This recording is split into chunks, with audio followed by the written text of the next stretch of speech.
seem quiet for now. This area has long been the epicenter for illegal border crossings. Don't have cottage or legal immigrants.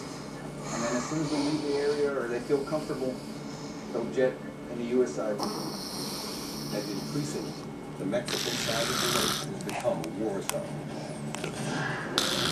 On September 30th, Tiffany Hartley called 911 and said her husband had been shot while jet skiing on the Mexican side of the lake.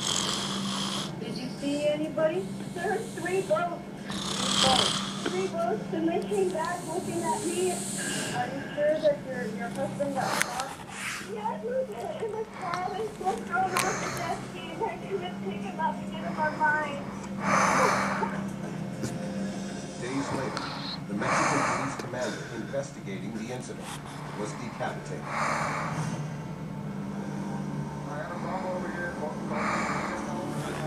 Now, agents must control the lake for cartel activity and try to keep ordinary people safe. Afternoon. Did you guys want to come? Whom authorities believe cartel members also boarded leisure craft, demanding cash. Just 3 calls for great anything out there. You guys have a good one.